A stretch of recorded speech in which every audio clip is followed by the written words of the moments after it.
ในที่สุดสงครามนั้นกลายเป็นสงครามยืดเยื้อ4 ปี5 ปี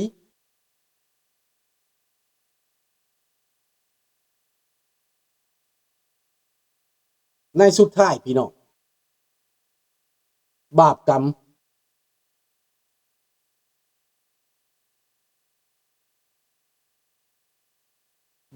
ในที่สุดพี่น้อง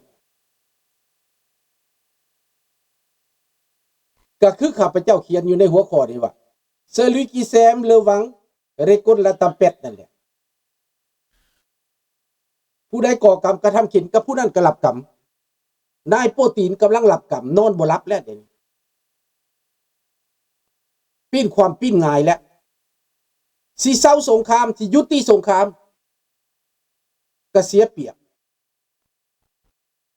ย่านเขาขาย่านพวกนายทุนนั้นทวงเงินเอาเงินเขาไปเหตุสงครามยึดทรัพย์ยึดสินเขาไปสงครามฆ่าภายตรงกันข้ามพรรคฝ่ายค้านฆ่าในนาวนีฆ่าหลายคนที่เป็นฝ่ายค้านเป็นนายโปรตีนแปลว่าเหี้ยมโหดที่สุดคณะของนายโปรตีนนี้จะถูกจับเข้าคุกจะถูกประชาชนลงโทษถ้าเสียสงครามแบบนี้นะสบายดีน้องธนพรขอบใจหลายๆเด้อมื้อนี้ระบบเสียงปกติว่าซั่น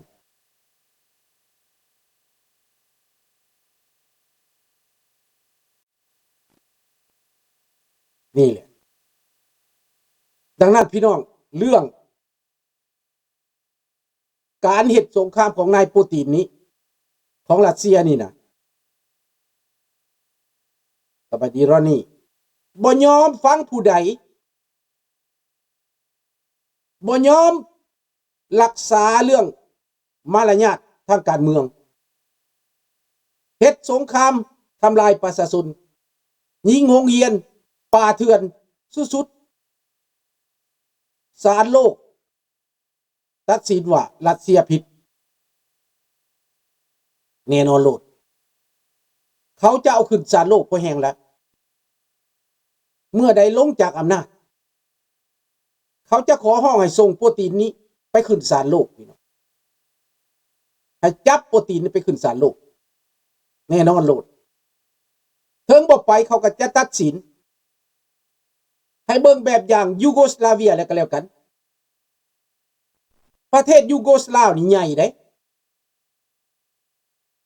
รองรัสเซียได้ความใหญ่แต่ในที่สุดแตกเป็นหลายประเทศแตกเป็นโครเอเชียแตกเป็นบอสเนียแตกเป็นหลายประเทศว่าซั่นไปแตกเป็นเซอร์เบีย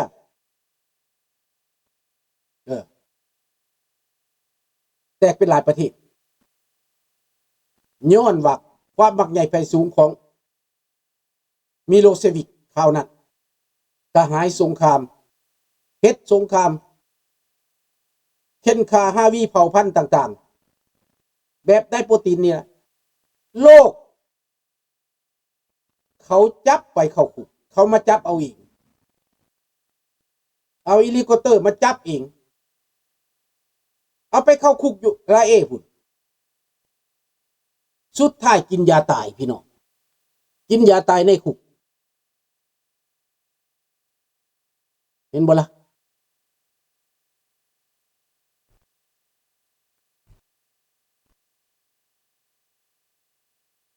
สุดท้ายก็เป็นแบบนั้น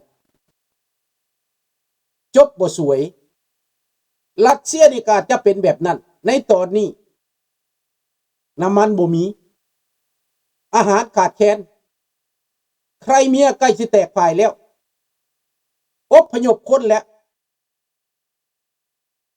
สบายดีท่านนี่เนาะ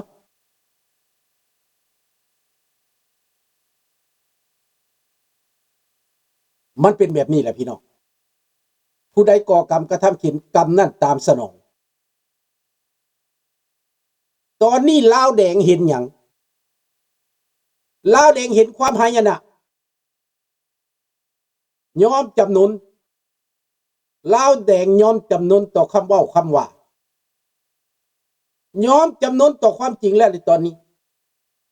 เอื้อยหาอเมริกายอมให้อเมริกาเข้าไปลงทุนอยู่ในลาวแล้วยอมแล้ว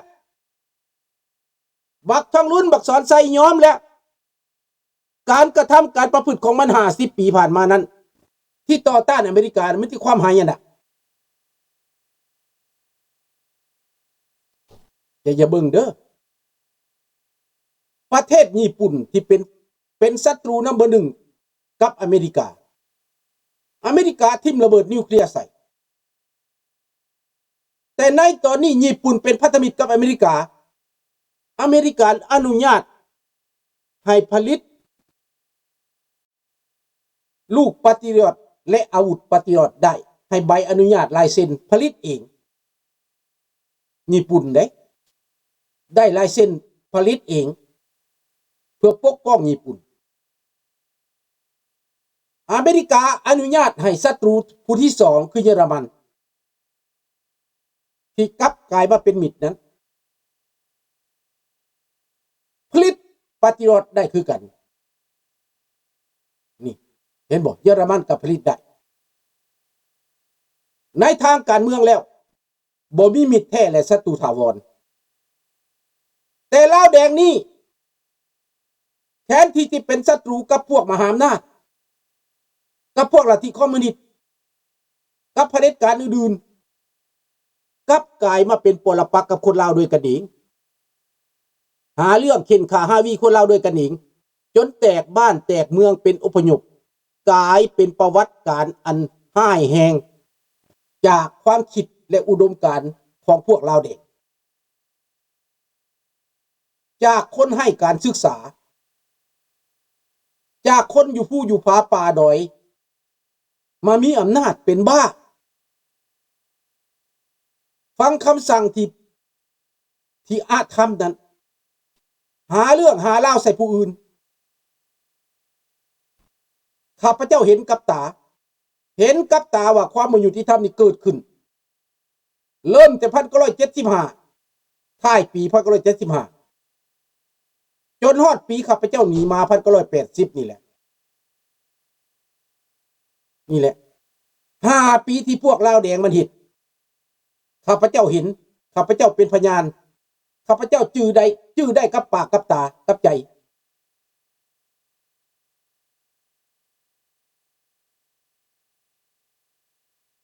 แน่นอนมันกำลังเปลี่ยนแล้วในตอนนี้เวียดนามบังคับให้มันไปทางอเมริกา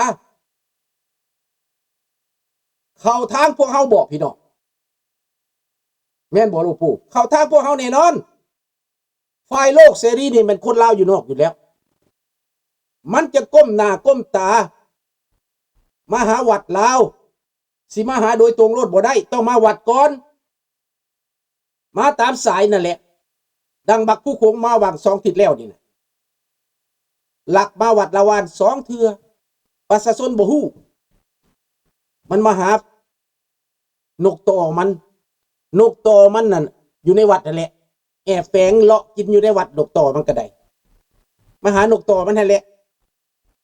มันให้ใบย่อก่อนพงนกต่อน่ะแล้วมันก็เลาะมาวัดเทพบันดลลักมาอันนี้น่ะลักเขาวัดลอยเขาวัดอยากมาหยังแผนการก็อยากมาครอบงำอยากมายุยงปลุกปั่นอยากมาสร้างความแตกแยกอยากมาเป็นผู้ควบคุมอยากมาเป็นผู้สั่งการอยากมีสายพัวพันแบบสักไงดังมันกำลังเห็ดอยู่ประเทศฝรั่งเศสตอนนี้ดังมันกำลังเห็ดอยู่อเมริกาตอนนี้แต่คนลาวเขาตื่นบ่จำนวนหนึ่งก็ตื่นจำนวนหนึ่งก็นอนหลับแต่บ่เป็นหยังข้าพเจ้าจะเฮ็ดหน้าที่ข้าพเจ้าพี่น้อง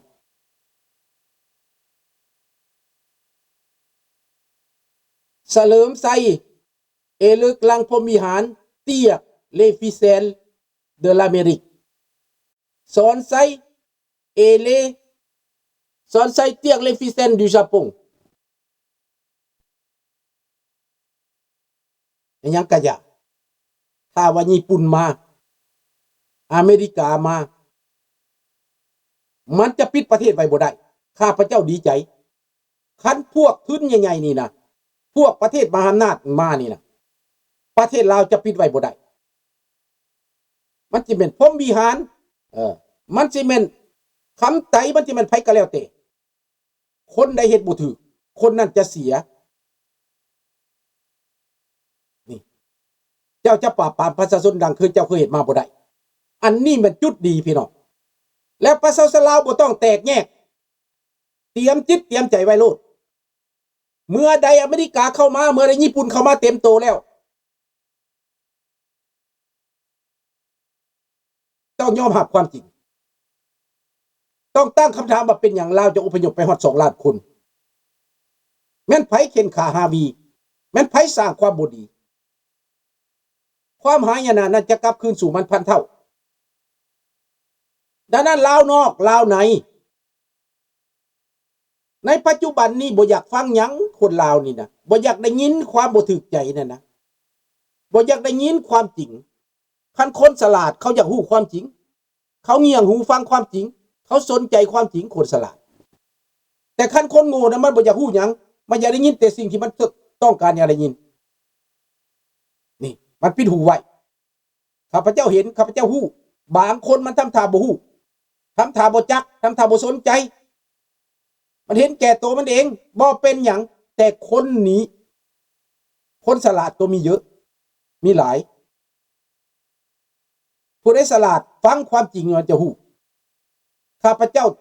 ดึงความจริงออกมาให้ฟังเปิดความสัวความห้ายของมันออกมาให้คนลาวเกิดใหม่ใหญ่รุ่นได้ฮู้จักความจริงและจะได้เดินทางถูกจะได้ตัดสินใจถูกจะได้เลือกถูก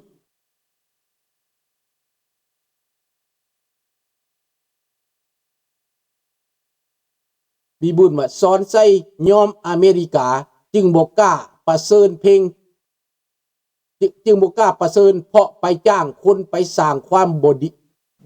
บ่เหมาะสมในอเมริกาแม่นอเมริกาเขาฮู้ระดับสอนใส่สิไปต่อสู้กับอเมริกามันไกลปานฟ้ากับดินจะบ่มีปัญญาดอกสอนใส่เอ้ยลูกไม่ตื้นเจ้าเป็นเจ้าฟอสแกมเมอร์เขาก็ฮู้อเมริกาเขาฮู้เบิดเจ้าล่ำเจ้ารวยผิดปกติเขาก็ฮู้เจ้าสราดบังหลวงเขาก็ฮู้ข้าพเจ้าสนับสนุนให้เฉลิมไส้นี่นะสนับสนุนให้เฉลิมไส้เปิดประเทศและสนับสนุนคนลาวรุ่นใหม่เปิดประเทศยอมรับความจริงยอมเฮียนฮู้ว่าเป็นอย่างมันจะมีอพยพอยู่นอกยอมเฮียนฮู้ว่าตัวเองอยู่ในประเทศนี้มันบ่ถึงความฮู้บ่ถึงก็จะไปเฮียนใส่มากก็ตามแต่ความฮู้ยังบ่ถึงเด้ข้าพเจ้าประเมินเบิ่งคนลาวในประเทศนี้ยังความฮู้บ่ถึงยังอ่อนด้อยหลายล่าหลังมา50 ปีถือเขาปิดหูบังตามา50 ปียังมืดมนอนตการจะต้องยอมฟังลูกหลานผู้ที่เขาไปต่างประเทศฟังคำสั่งของสุพรรณวงศ์ก่อนตายข้าพเจ้าจะบอกว่าเมิดจะว่าเอาแต่บางข้อบางตอนที่โปนสแกมเมอร์บอกนักข่าวออสเตรเลียได้ไปสัมภาษณ์ก่อนตายสุพรรณวงศ์ก่อนตายได้สั่งความไว้ว่าเพราะคนลาวลูกหลานคนลาวผู้เกิดมาเยหลุนเขาฟังความลาวนอกที่เขาเป็นอพยพไปเขามีความรู้เขารู้จักความจริงให้ลูกลาวเกิดมาเยหลุนฟังลาวนอกเขาจะพาออกจากวิกฤตพาออกจากความทุกข์ยากพาออกจากวิกฤตทางการเมืองนี่สุพรรณวงศ์สั่งไว้แล้วก็บอกว่าตัวเองล้มเหลวตายย้อนความงามของแก้วเอาเมียแก้วแล้วบ่คิดว่าแก้วนี่จะทำลายประเทศลาวแบบขนาดนี้สุพรรณวงศ์เว้าไว้เอง ผู้ใดที่นับถือสุวรรณวงศ์ก็ไปฟังความสุวรรณวงศ์สั่งไว้ก่อนตายเด้